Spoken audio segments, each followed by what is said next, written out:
Students, कैसे हो आप सब? बढ़िया एकदम।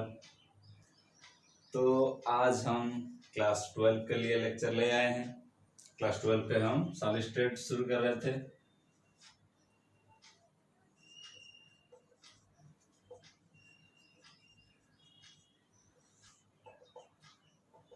सॉलिड स्टेट पढ़ रहे थे। सॉलिड स्टेट के हम क्या क्या पढ़ रहे थे? इसका इंट्रोडक्शन, डेंसिटी, इसका क्लोज पैकिंग,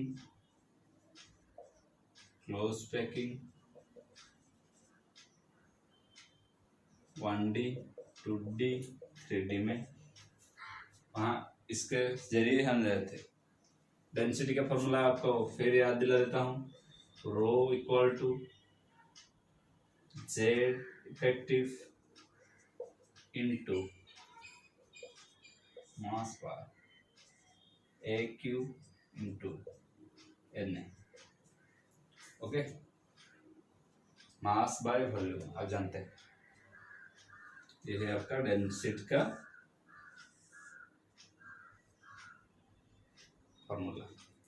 आज जो हम पढ़ेंगे वो है वॉइड्स। आज जो पढ़ेंगे वॉइड्स। तो ये वॉइड्स क्या है कहता है बच्चों, ये वॉइड्स क्या होता है? देखो, वॉइड्स के मीनिंग है the empty space in between crystal. Crystal के बीच में जो एम्प्टी स्पेस होता है बच्चों, क्रिस्टल के बीच में जो एम्प्टी स्पेस होता है उसे हम वॉइड्स कहते हैं। कैसे? हम क्लोज पैकिंग पढ़ते थे। पैकिंग करेंगे, देखो मैं पैकिंग बनाता हूं।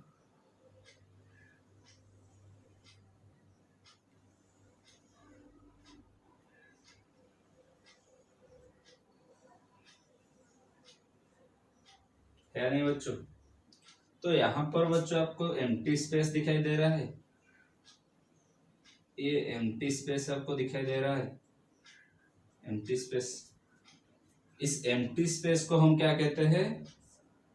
वॉइड्स कहते हैं। इस एम्प्टी स्पेस को हम क्या कहते थे? वॉइड्स कहते हैं, याद रखना। तो वॉइड्स कितने टाइप्स के होते हैं?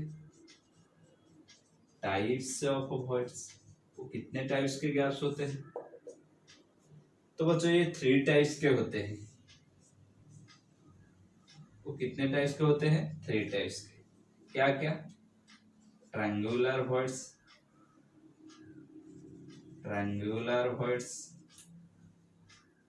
Tetrahedral voids, triangular voids, tetrahedral voids, octahedral voids. Okay बच्चों, triangular voids, tetrahedral voids, octahedral voids. तो बच्चों ये क्या क्या होते हैं और अब इसे कैसे डिफाइन करें? मैं थोड़ा इसे इरेजर कर देता हूं। देखो, ट्रायंगुलर पहला क्या है?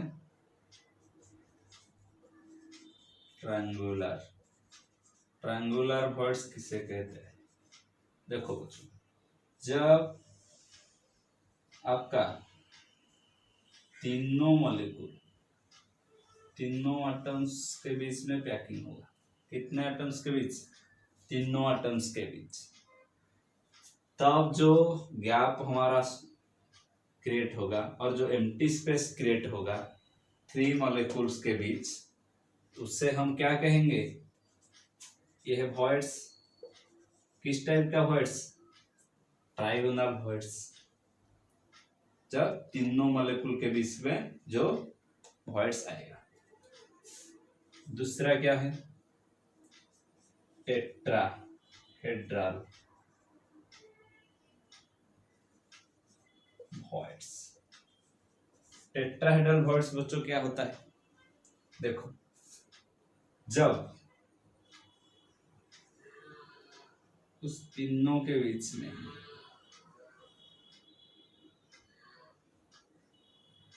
जो ये है ट्रायंगुलर वर्ड्स आपका, ये आपका क्या है ट्रायंगुलर वर्ड्स है। मैं जब और एक मॉलिक्यूल इनके ऑपोजिशन में रख देता हूँ, इस गैप को कवर करके जब एक और एक मॉलिक्यूल रख देता हूँ, यहाँ पर कितने एटम्स हो गए 4 एटम्स। तो 4 एटम्स के बीच में जो वर्ड्स आएगा वो किस टाइप का आएगा, ये आपका कुछ इस टाइप से आएगा, इस टाइप से आएगा वर्ड्स, ये ऊपर की तरफ रहेगा, इस टाइप के कुछ वर्ड्स आएगा। तो ये आपका क्या हो जाएगा, ये 4 एटम्स के बीच में जो वर्ड्स आता है उसे हम कहते हैं टेट्राहेड्रल वर्ड्स। इस वर्ड्स को क्या कहते हैं टेट्राहेड्रल वर्ड्स। और एक words octahedral words. Octahedral words क्या होता है, जब 6 मॉलिक्यूल्स के बीच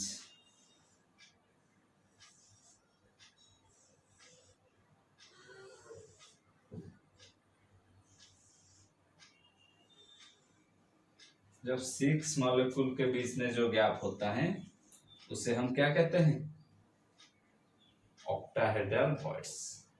इसे हम क्या कहते हैं, इसे हम कहते हैं ऑक्टाहेड्रल वर्ड्स। 6 मॉलिक्यूल्स के बीच में जो वर्ड्स आता है उसे हम ऑक्टाहेड्रल वर्ड्स कहेंगे। ओके, तो देखो बच्चों, जब ट्राइगोनल वर्ड्स आएगा आपका, वहां पर कोऑर्डिनेशन नंबर आपका कितने रहेंगे 3। यहाँ पर कोऑर्डिनेशन नंबर कितने होंगे 4, क्योंकि ये 4 एटम्स के बीच में होता है, ये 6 एटम के बीच में होता है, तो इसे क्या कहते हैं कोऑर्डिनेशन नंबर 6। इसके क्या होते हैं 6 होते हैं बच्चों। ओके, वर्ड्स क्लियर हो गए। ओके, तो देखो बच्चों, ये 6 एटम 3D में कैसे रहेंगे, मैं आपको थोड़ा सा 3D स्ट्रक्चर दिखा देता हूँ इसका। ऑक्टाहेड्रल वर्ड्स कहते हैं, ये 3 लेयर ए लेयर, याद करो इस लेक्चर में हम पढ़े थे, ये ए लेयर ये बी लेयर, इनके बीच में जो गैप है, यहाँ पर इनके बीच में जो ये गैप है उसे हम कहेंगे क्या ऑक्टाहेड्रल वर्ड्स। ओके, समझ में आ गई, ट्राइगोनल टेट्राहेड्रल ऑक्टाहेड्रल। तो लिख लो, पॉज करके लिख लो, हो गया। Okay,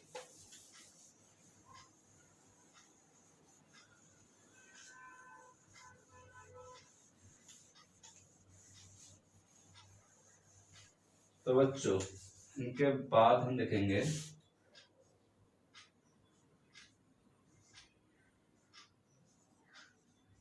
parameters of cubic crystal. क्या पैरामीटर्स रहेंगे क्यूबिक क्रिस्टल्स के और क्या उनका डेंसिटीज वगैरह रहेंगे। ओके, उसके बाद हम देखेंगे। इसके पहले आपको पैरामीटर दिखाने से पहले मैं आपको और एक बात कह देता हूँ, रेडियस रेशियो, ये जानना जरूरी है। रेडियस रेशियो क्या है, आप रेशियो जानते हैं डिवाइड बाय, तो रेडियस रेशियो क्या है, जब आयोनिक क्रिस्टल में radius of cation divided by radius of anion, उसे हम क्या कहते थे रेडियस रेशियो। तो आपका रेडियस रेशियो क्या है? It is the ratio been between radius of cation and radius of anion in ionic crystal. Ionic crystal में radius of cation r plus divided by r minus, इसे हम कहेंगे radius ratio. तो बच्चों इसका एक टेबल है, क्या है? Radius ratio. ये टेबल आपको याद रखना चाहिए। कोऑर्डिनेशन नंबर क्या होगा? स्ट्रक्चर क्या होगा? स्ट्रक्चर क्या होगा बच्चों? ओके, तो देखो स्ट्रक्चर क्या होता है। रेडियस रेशियो कहाँ से शुरू करते हैं? 0.155 से 0.225 तक। जब ये रेशियो आप कैलकुलेट करेंगे, जो भी आएगा वैल्यू, वो वैल्यू जब 1.55 से 1.22 के बीच में रहेगा, तब उसका कोऑर्डिनेशन नंबर क्या होगा? 3 होगा। और स्ट्रक्चर उसका प्लेन ट्रायंगुलर होगा। Okay, triangular. जब रेशियो 0.225 से 0.414 के बीच में रहेगा, तब उसका कोऑर्डिनेशन नंबर क्या है? 4। 0.225 से 0.414 के बीच इसका वैल्यू रहेगा, तब कोऑर्डिनेशन नंबर 4 होगा, और उससे हम कहेंगे टेट्राहेड्रल स्ट्रक्चर आएगा। टेट्राहेड्रल स्ट्रक्चर आएगा। जब 0.414 से 0.732 के बीच में रहेगा, तब हम कहेंगे कोऑर्डिनेशन नंबर 6 होता है। कितना होता है?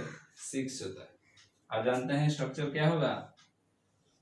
ऑक्टाहेड्रल। ओके, जब 0.732 से 1 के बीच में रहेगा, 1 के बीच में रहेगा, तब कोऑर्डिनेशन नंबर आपका आएगा 8। देखो 8 होगा तो कहां पर रहेगा? बॉडी सेंटर में, क्योंकि बॉडी सेंटर को बीच में जो रहेगा वो 8 कॉर्नर को जुड़ा होगा। जो बॉडी सेंटर में रहेगा वो 8 कॉर्नर्स को जुड़े होंगे, तो इसे कहेंगे बॉडी सेंटर स्ट्रक्चर आएगा। ओके, नोट कर लो इसे। उसके बाद हम पैरामीटर देखेंगे। नोट कर लो, उसके बाद हम पैरामीटर देखेंगे।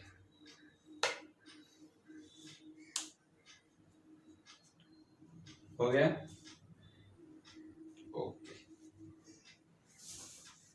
ये था रेडियस के कुछ बात।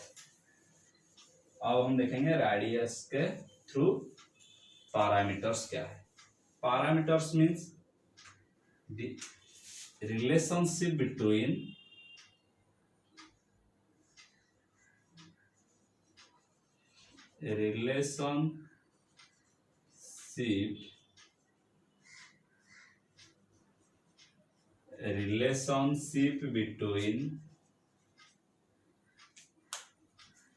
relationship between radius, density and edge length। Okay, तो पहले देखेंगे for BCC, sorry simple cubic close packing SS. तो आप जानते हैं सिंपल क्यूबिक में कहां पर रहता है एटम्स? एटम्स कहां पे रहता है? ओनली कॉर्नर्स पे रहता है। ओनली कॉर्नर्स पे रहता है या नहीं? ओनली कॉर्नर्स पे रहता है। तो मैं एक कॉर्नर्स को, एक एड्स को, ये है आपका एक एड्स ए बी। ओके, देखो मैं एक लेंथ को यहां पर ए बी नाम देता हूं। ये है ए, ये है बी। तो ये ए बी को मैं यहां पर ले रहा हूं। ये है ए ये ओके। तो इसका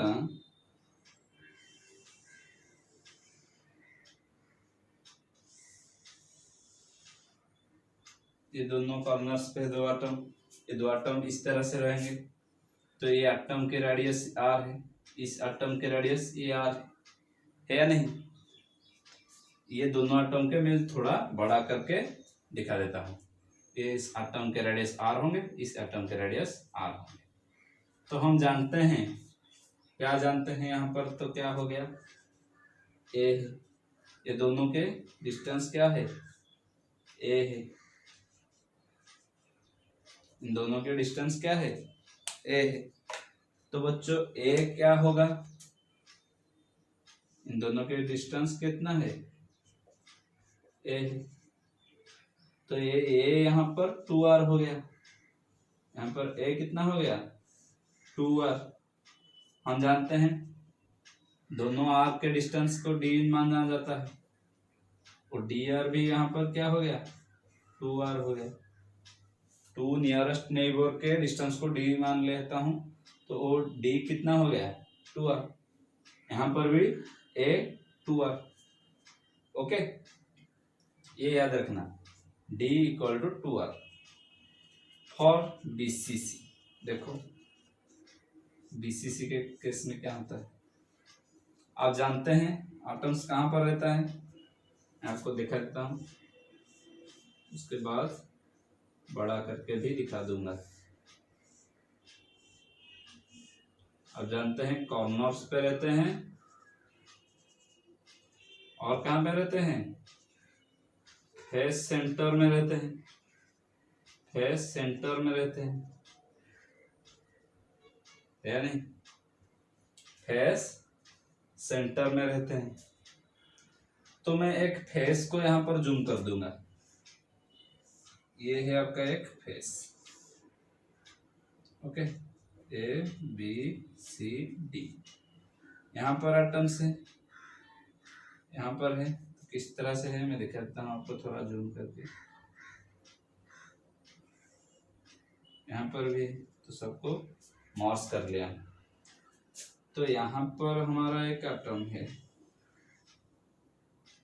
यहाँ पर भी हमारा एक एटम है, तो इसके बीच में भी एक एटम होगा, body centre, sorry face centre. इस फेस का सेंटर ये है, ये एक फेस है, तो कॉर्नर्स पे है और फेस में भी है। तो यहाँ पर देखो इस एटम का रेडियस क्या है, ये r, इस एटम का रेडियस क्या है, इस r। समझ में आ रहा है नहीं, ये जो कॉर्नर्स पे एटम, इसका रेडियस r है, यहाँ इतने से, ये जो कॉर्नर्स पे है इसका रेडियस यहाँ से, ठीक यहाँ से यहाँ पर r है। ऊपर वो जो फेस सेंटर में है वो टोटल एटम है, तो यहाँ पर 2r है, यहाँ से एक रेडियस, यहाँ से और एक रेडियस, 2r है। तो हमें क्या करना है, ये इनके रिलेशन क्या जानना है, तो ये है 90 डिग्री, यानी ये है 90 डिग्री, सॉरी ये FCC हो गया, ये आपका FCC स्ट्रक्चर हो गया, मैं BCC कर देता था। ये आपका FCC स्ट्रक्चर है, फेस सेंटर में है ना, तो ये क्या है, FCC है। तो देखो यहाँ पर ट्रायंगल ABC मैं लिया हूँ, यहाँ पर थोड़ा सा कैलकुलेशन है, इन ट्रायंगल ABC ये 90 डिग्री है, तो ABC में क्या हो जाएगा, हम जानते हैं AC square equal to AB square plus BC square. यहाँ पर देखो AB कितना है, A है, क्योंकि ये एड्ज लेंथ है, BC क्या है, एड्ज लेंथ A है, AC क्या है 4R, R R R R 4R के स्क्वायर होते हैं, AB A के स्क्वायर होते हैं, BC A के स्क्वायर होते हैं, तो क्या हो गया 16R square equal to 2A square. Okay, हो गया, थोड़ा सा कट कर लूँ, 8R स्क्वायर, तो A क्या हो गया, root over of 8R square. 2√2r। तो ए हम कितने पा गए, 2√2r। ये आपका ए और आर के बीच में रिलेशन। और आर के क्या, आर कितना है, ए डिवाइडेड बाई 2√2। ओके, तो डी कितना हो जाएगा, हम जानते हैं 2r। 2 इंटू आर कितना, ए डिवाइडेड बाई 2√2। तो 2 कट गया, कितना रह गया, कितना रह गया, ए डिवाइडेड बाई √2। इसको समझ में नहीं रहना, समझ में आया या नहीं। मैं इसी ट्रायंगल को लिया हूँ, ट्रायंगल 90 डिग्री है, इसके लिए मैं ट्रायंगल फार्मूला यूज करा, AC square equal to AB square plus BC square. AC हमारा कितना है, 4r है, तो यहाँ पर 4r स्क्वायर स्क्वायर कर दिया।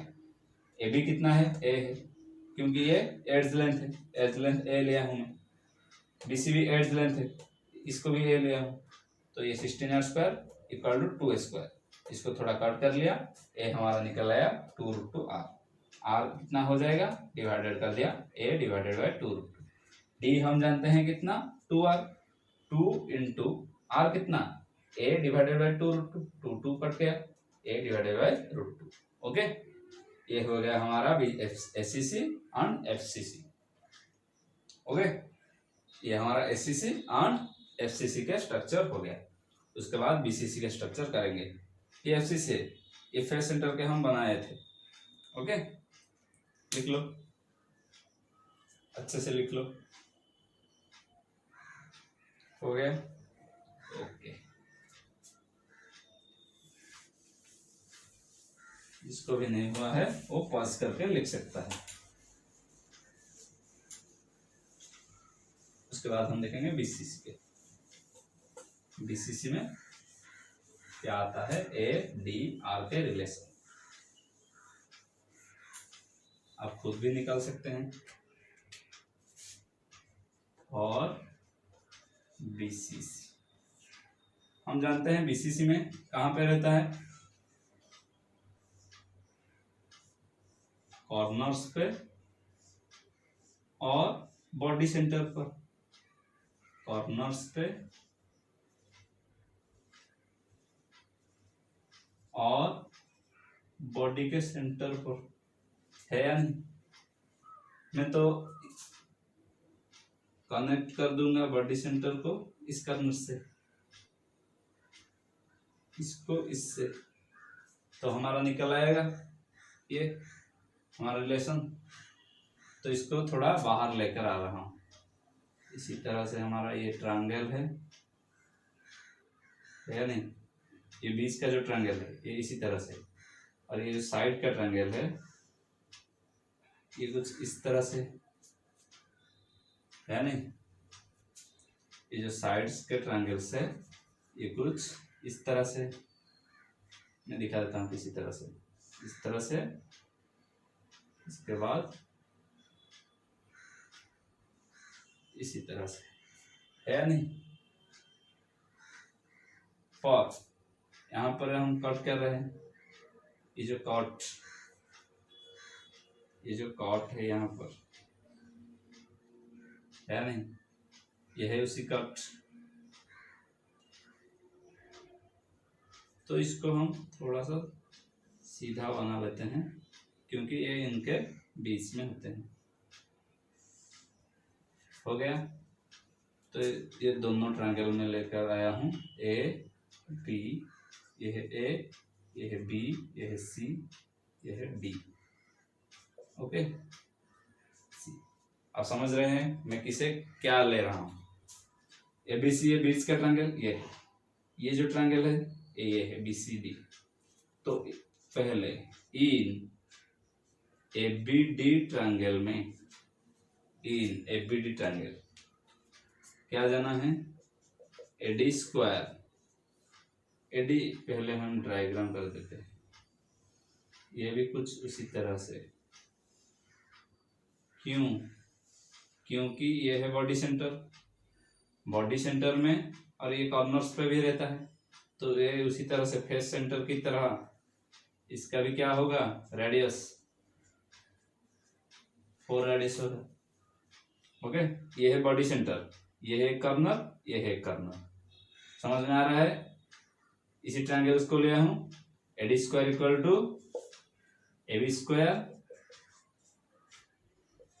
Plus BD square. पर हमें BD मालूम नहीं, AB एड्स लेंथ है A, ये BC भी एड्स लेंथ है A, CD एड्स लेंथ है, पर BD हमें मालूम नहीं। BD कैसे निकालते हैं? तो इन ट्रायंगल, इसी ट्रायंगल को लेंगे BCD। Okay, in triangle BCD क्या होगा, BD के square equal BC square plus CD square, है या नहीं? BC square plus CD square. तो put this value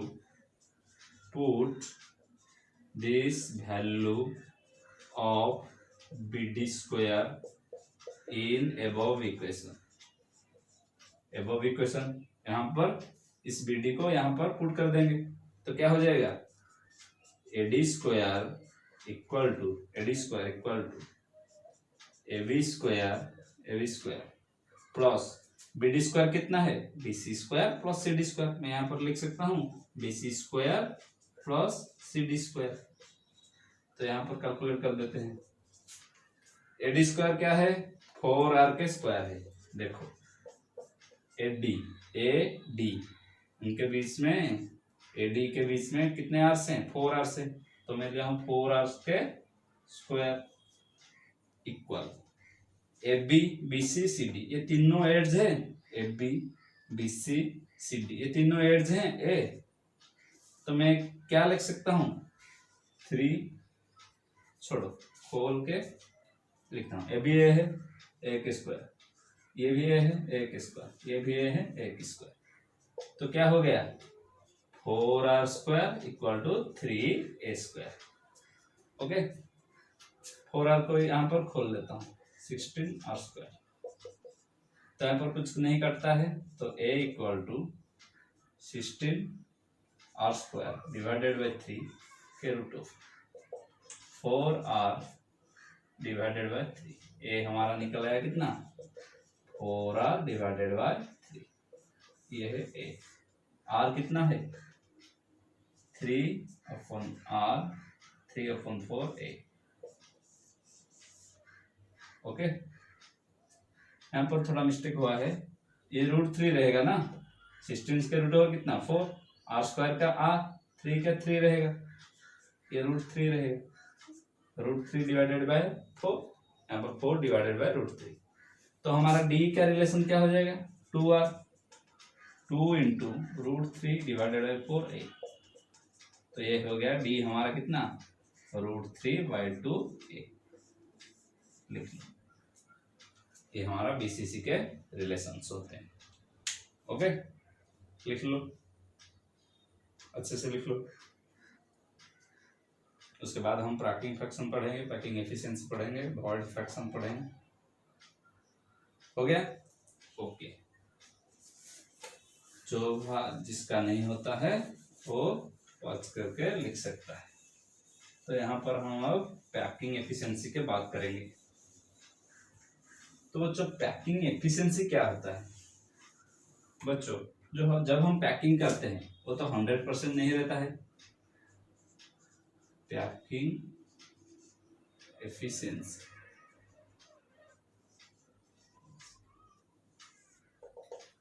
packing efficiency क्या होता है? जब हम पैकिंग करते हैं, पैक करते हैं इस तरह से, इसी तरह से पैक करते हैं, है नहीं? तो पैक करने के बीच में गैप रह रहता है, जिसे हम वॉइड्स कहते हैं। मैं कुछ देर पहले बताया है आपको। तो ये तो 100% नहीं होगा पैकिंग, कुछ वॉइड्स रह जाएंगे। तो वॉइड्स के बाद इसका पैकिंग कितना है, ये वॉइड्स फ्रैक्शन के बाद इसका पैकिंग कितना है, उसे हम कहेंगे पैकिंग एफिशिएंसी। उन वॉइड्स को बाद कितना वो पैकिंग कर रहे हैं, उसे हम कहेंगे पैकिंग एफिशिएंसी। ओके, तो देखो पैकिंग एफिशिएंसी क्या होता है,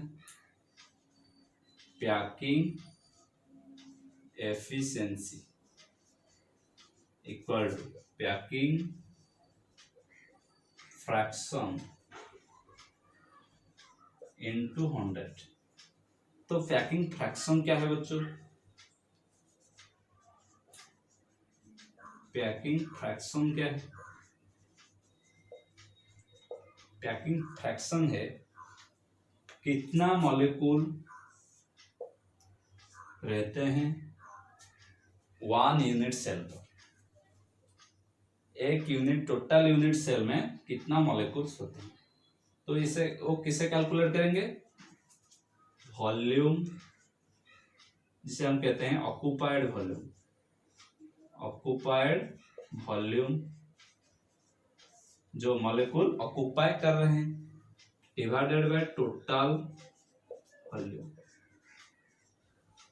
टोटल वॉल्यूम से डिवाइड करेंगे किस ऑक्यूपाइड वॉल्यूम को, और जेड इफेक्टिव मल्टीप्लाई करेंगे एक। जेड इफेक्टिव क्या है, जेड इफेक्टिव है number of molecules, number of unit cells in crystal. वो क्रिस्टल में कितना यूनिट सेल्स हैं। तो पहले ये हो गया पैकिंग फ्रैक्शन, यहाँ पर इनटू कर दो 100, ये हो जाएगा पैकिंग एफिशिएंसी, है नहीं। उसके बाद परसेंटेज वॉइड किसे निकालते हैं, वॉइड परसेंटेज कैसे निकालते हैं, अब इसे वॉइड परसेंटेज बोल लो, ये तो है परसेंट में आएगा, तो परसेंटेज वॉइड फ्रैक्शन। तो कितना वॉइड से कैसे जानेंगे, टोटल हम जानते हैं 100, उसके क्लोज पैकिंग कितने हुए हैं, पैकिंग कितने हुए हैं, माइनस कर दो packing fraction, packing efficiency, packing efficiency को डिवाइड कर दो वॉइड फ्रैक्शन से 100 से, तो आपको जितना आएगा वो होगा आपका क्या, परसेंटेज फ्रैक्शन। तो लिख लो ये तीनों फॉर्मूला लिख लो, देन हम निकालेंगे। अच्छे से याद करके ये फॉर्मूला लिख लो, देन हम निकालेंगे। बार बार कह रहा हूँ, अच्छे से याद करना, यहाँ से आपका प्रॉब्लम्स आएंगे, न्यूमेरिकल्स आप यहाँ से ही करेंगे। हो गया, ओके। तब हम निकालेंगे packing fraction, packing efficiency, packing efficiency for simple cubic close packing. Simple में पैकिंग फ्रैक्शन कितने हो गए, पीएफ पैकिंग फ्रैक्शन कितने होंगे, डायरेक्ट पैकिंग एफिशिएंसी निकलते हैं, डायरेक्ट पैकिंग एफिशिएंसी निकलते हैं, Z effective into occupied volume divided by total volume.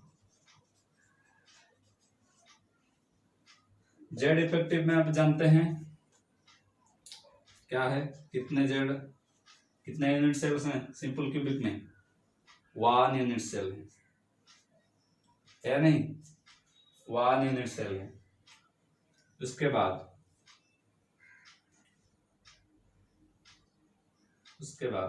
क्योंकि सिंपल यूनिट क्यूबिक 1 कैसे आया, कहाँ पे रहते हैं, ओनली कॉर्नर्स, तो कॉर्नर्स का कंट्रीब्यूशन क्या है, 8 इंटू 1/8 1, तो यहाँ पर से जेड हमारा आया 1, ओके। तो यहाँ पर इंटू ऑक्यूपाइड वॉल्यूम, कोई भी स्फीयर के वॉल्यूम कितने होते हैं, 4/3 पाई आर क्यूब स्फीयर के वॉल्यूम, क्योंकि हमारा मॉलिक्यूल कहाँ किस टाइप से है, स्फीयर में है नहीं, डिवाइडेड बाय टोटल वॉल्यूम क्या है क्रिस्टल का, ए क्यूब है, क्यूब का वॉल्यूम क्या है ए क्यूब, तो पुट कर लो 4/3 पाई आर क्यूब इसे हम रखते हैं। ए के वैल्यू एससीसी के लिए कितना हम निकालते थे? ए के वैल्यू याद करो, 2r है या नहीं? तो मैं यहां पर पुट कर दूंगा 2r के क्यू। समझ में आ गया? हम क्यू निकालते थे पैरामीटर, ए 2r निकलता था कि नहीं एससीसी में, यहां पर पुट हुआ ए के बीच में 2r। तो कैलकुलेट करूंगा 4 into r cube, 4 pi r cube divided by 3 into, ये हो जाएगा 8 into r cube. R cube cut गया, 4 में ये कट गया 2, ये हो गया पाई डिवाइडेड बाई 6। पाई की वैल्यू क्या है? 3.141 डिवाइडेड बाई 6, तो ये हो जाएगा आपका कुछ 52%। ये आपका कुछ कितना आ जाएगा? ये आपका कुछ 52% है। कैलकुलेट कर लो, ओरिजिनल आपको मिल जाएगा 52.4, ये हो जाएगा 52.4%। ओके, ये हमारा पैकिंग एफिशिएंसी आ गया। तो वॉइड कितना हो जाएगा? परसेंटेज वॉइड फ्रैक्शन,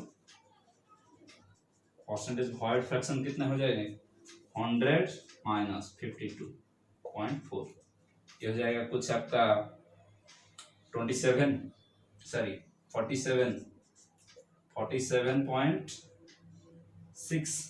47.6 90 9 10 हो जाए, ये हो जाएगा आपका वॉइड फ्रैक्शन। यहाँ से 100 से डिवाइड कर दे, माइनस कर दूं। ओके, हो गया। इसी तरह से हम बीसीसी के निकालेंगे और एफसीसी के निकालेंगे। लिख लो इसे। ओके, तो यहां पर और बीसीसी सॉरी एफसीसी सीरियल निकालेंगे। जिस सीरियल से हम पैरामीटर पढ़ते थे उस सीरियल से हम पैकिंग एफसीसी निकालेंगे। तो देखो एफसीसी के लिए जेड कितना है, कहां कहां पर है? कॉर्नर्स पे है, 8 इंटू 1/8 प्लस फेस सेंटर में 6 इंटू 1/2 कंट्रीब्यूशन है, 1 प्लस 3, ये हो गया 4। एफसीसी में हो गया जेड आपका 4 इंटू ऑक्यूपाइड वैल्यू हम जानते हैं 4/3 pi r cube divided by a cube, है नहीं? यहाँ पर ए की वैल्यू कितने होंगे एफसीसी के लिए? हम ए के वैल्यू कितने निकालेंगे एफसीसी के लिए? कुछ इस तरह से निकलते थे 2√2r, है नहीं? याद करो, अभी भी पढ़ाया है। 4 इंटू 4 यहाँ पर सब कैंसिल करके मल्टीप्लाई करके लिख देता हूँ, 16 pi r cube divided by 3 into 2√2r का क्यू। हो गया? यहाँ पर देखो 16 pi r cube divided by 3 into 2 के क्यू 8 इंटू √2 के क्यू 8√2 आर क्यू। हो गया? आर क्यू कट गया और आपका ये 16 8 से कट गया, 2 यहाँ पर आ गया, √2 को काट दो, √2 ऊपर चला गया, फिर क्या हो गया यहाँ पर 3, तो ये हो गया √2 पाई डिवाइडेड बाय 3, है नहीं? √2 पाई डिवाइडेड बाय 3, √2 के वैल्यू आपका क्या है 1.141 इंटू 3.141 डिवाइडेड बाय 3, तो ये आपका कुछ इस तरह से आ जाएगा। मल्टीप्लाई कर लो तो ये आपका आ जाएगा कितना? मल्टीप्लाई कर लो इसे, आप मल्टीप्लाई करोगे तो आपका ये आ जाएगा कुछ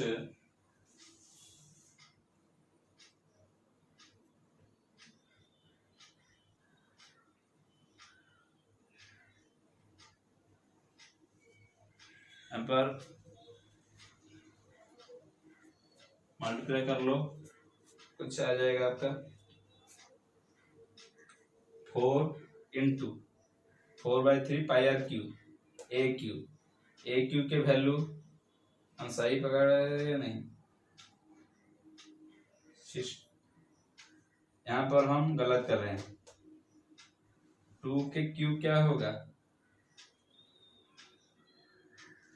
2 के स्क्वायर, 2 के क्यू, ठीक है। तो ये गलत कैसे हो गया?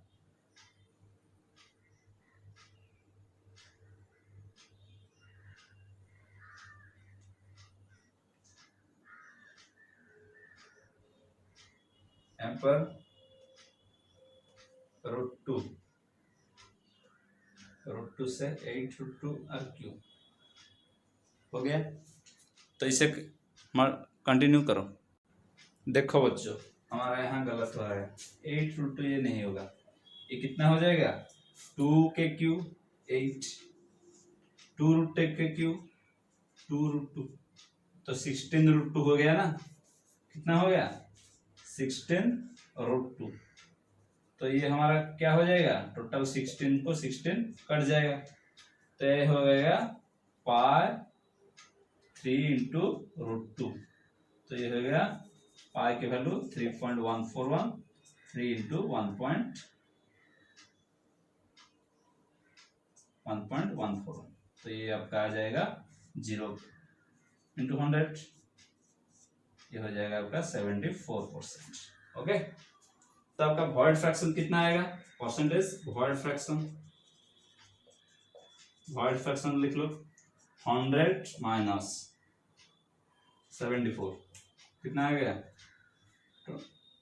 26 आ जाएगा। यह हो गया एफसीसी के। उसके बाद बीसीसी लिख लो इसे। यहाँ पर कैलकुलेशन सही तरह से करोगे तो सही आएगा। यहाँ पर थोड़ा कैलकुलेशन गलत हो गया। ओके, हो गया? ओके, जिसका भी नहीं हुआ वो पॉज करके लिख सकता है।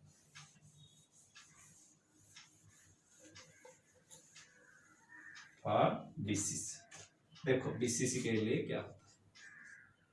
बीसीसी में packing efficiency, Z effective, occupied volume, total volume. Z effective for BCC देखो कहाँ पे है? कार्नर्स पे प्लस बॉडी सेंटर पे 1 + 1 2। तो यहाँ पर जेड इफेक्टिव 2 हो गया। हम जानते हैं 4/3 pi r cube occupied volume, total volume a cube. तो ये कितना हो गया? ए क्यू क्या? बीसीसी के लिए ए कितना अभी निकल